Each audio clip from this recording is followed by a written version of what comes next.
انټرمیډیټ ایکسل په دې درس کې وایو چې څرنګه کولی شو په ډاینامیک طریقې سره د یو رینج مجموعه راوباسو. دا ما سره سامپل ډیټا ده. په دې سیل کې زه غواړم که چیرته په دې سیل کې ما ورته کیسز انتخاب کړي وي نو دلته دې راته د دې کال د کیسز مجموعه راوباسي، او که چیرته د کیسز په ځای مثلا ډیټس ورته انتخاب کړم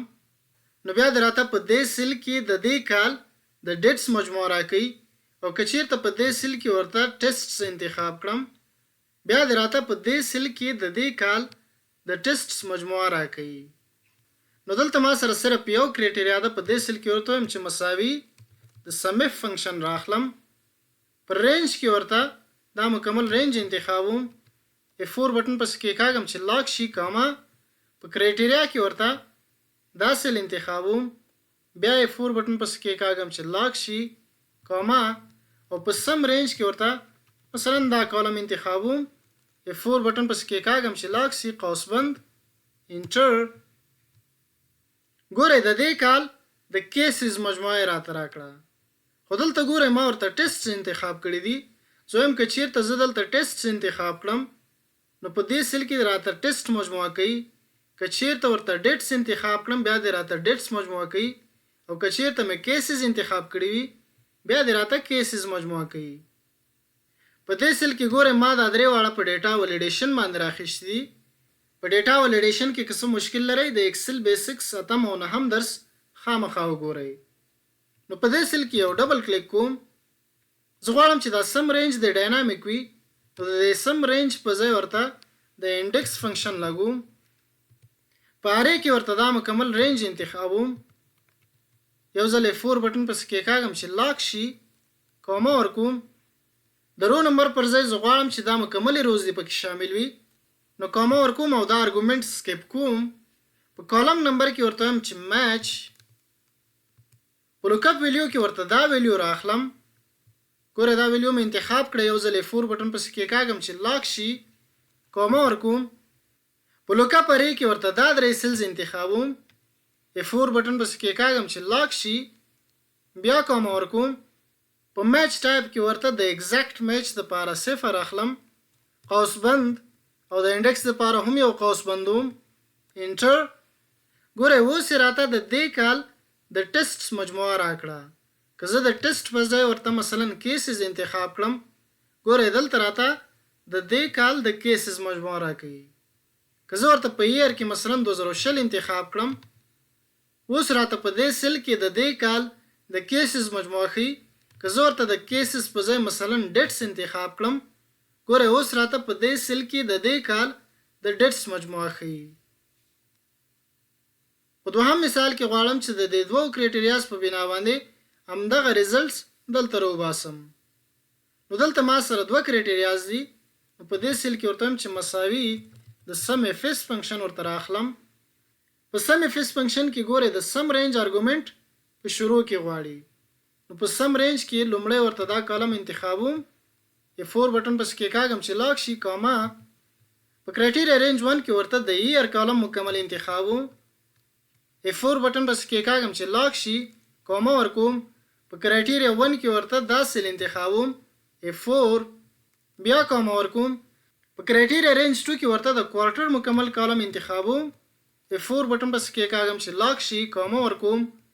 په کرایټیریا 2 کې ورته دا سیل انتخابوم، F4 بټن پس کې کاږم چې لاک شي قوس بند انټر. ګورئ د دې کال د دې کوارټر د کیسز مجموعه مې راواخیسته، خو په دې ډیټا کې د دې کال د دې کوارټر دپاره ډیټا نشته، نو ځکه راته 0 راکړي دي. اوس ګورئ که دلته زه ورته مثلا د کیسز په ځای ډیټس هم انتخاب کړم هماغه 0 راکوي، خو که په ایئر کې د 2019 په ځای ورته 2020 انتخاب کړم ګورئ دلته راته د کیسز مجموعه راکړه، خو زه غواړم که چیرته دلته ورته ډیټس انتخاب کړم دلته د ډیټس مجموعه راکوي، که چیرته ورته د ډیټس پر ځای کیسز انتخاب کړم دلته د کیسز مجموعه راکوي، او که چیرته د کیسز په ځای ورته ټیسټ انتخاب کړم بیا دې راته د ټیسټ مجموعه راکوي. نو په دې فورمول کې یو ډبل کلیک کوم، زه غواړم چې د دې سم رینج ارګومنټ د ډاینامیک وي، نو د سم رینج ارګومنټ پر ځای ورته د انډیکس فنکشن لګوم، په ارې کې ورته دا مکمل ارې انتخابوم، A4 بټن پس کې کاږم چې لاک شي کومه ورکوم د رو نمبر پر ځای غواړم چې دا مکمل روز دی پکې شامل وي نو کومه ورکوم او دا ارګومنت ورته سکیپ کوم په کالم نمبر کې ورته د میچ فنکشن لګوم په لوک اپ ویلیو کې ورته دا ویلیو انتخابوم A4 بټن پس کې کاږم چې لاک شي کومه ورکوم په لوک اپ اری کې ورته دا سیلز انتخابوم F4 بټن پس کې کاږم چې لاک شي بیا کومه ورکوم په میچ ټایپ کې ورته د ایگزیکټ میچ لپاره 0 لګوم قوس بند ګوره د انډیکس فنکشن په دوه قسمه باندې استعمالیږي په دې دوه مثالونو کې ما د لومړی قسم استعمال ک او په دې وروستنی مثال کې درته دا دوهم قسم استعمالوم د انډیکس لپاره هم قوس بندوم انټر ګوره د دې کال د دې کوارټر د ټیسټ مجموعه راته راکړه که زه ورته د ټیسټ په ځای مثلا کیسز انتخاب کړم اوس راته د دې کال د دې کوارټر د کیسز مجموعه ښیي او که چیرته دا کوارټر زه ورته مثلا په دوهم باندې تبدیل کړم اوس راته ګورئ د دې کوارټر مجموعه راکوي په وروستني مثال کې ما سره 3 کرایټریاز دي نو بیا په دې سیل کې ورته چې مساوي SUMIFS فنکشن راخلم په سم رینج کې مثلا دا یو کالم ورته انتخابوم F4 کومه ورکوم په کرایټیریا رینج 1 کې ورته د year کالم مکمل انتخابوم کومه په کرایټیریا 1 کې ورته دا سیل انتخابوم بیا کومه ورکوم په کرایټیریا رینج 2 کې ما سره کوارټر ده نو د کوارټر کالم ورته مکمل انتخاب کړم کومه ورکوم په کرایټیریا 2 کې ورته د کوارټر لپاره دا سیل انتخابوم بیا کومه ورکوم په کرایټیریا رینج 3 کې ورته د کانټیننټ کالم انتخابوم کومه په کرایټیریا 3 کې ورته د کانټیننټ لپاره دا سیل انتخابوم قوس بند انټر ګوره د دې کال د دې کوارټر د دې کانټیننټ د کیسز مجموعه راته راکړه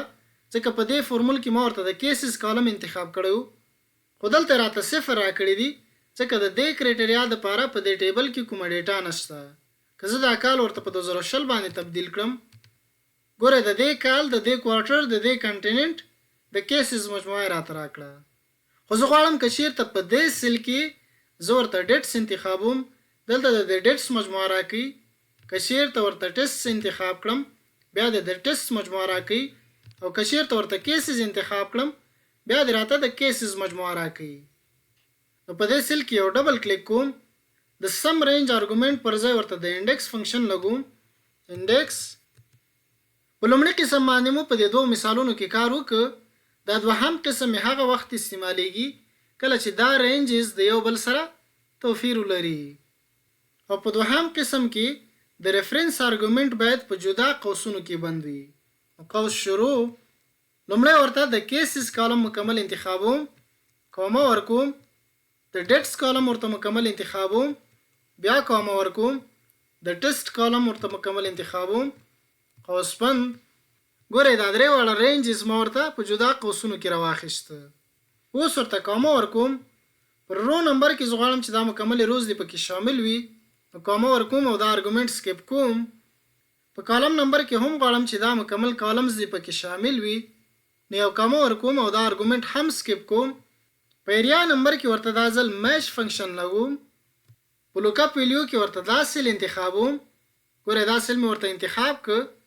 کومه ورکوم په لوک اپ اری کې ورته دا مکمل سیلز انتخابوم بیا کومه ورکوم په میچ ټایپ کې د ایگزیکټ میچ لپاره 0 ورکوم قوس بند د انډیکس لپاره بیا قوس بندوم انټر ګوره د دې کال د دې کوارټر د دې کانټیننټ د کیسز مجموعه راته راکړه که زه ورته د کیسز په ځای ډیټس انتخاب کړم اوس راته د ډیټس مجموعه راکوي او که د ډیټس پر ځای ورته مثلا ټیسټس انتخاب کړم اوس پر راته د ټیسټ مجموعه راکوي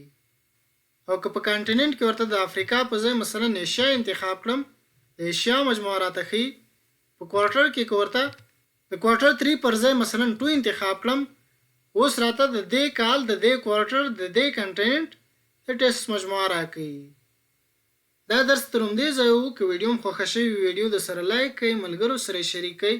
او د آینده درسونو دپاره چینل سبسکرایب کړئ ډېره زیاته مننه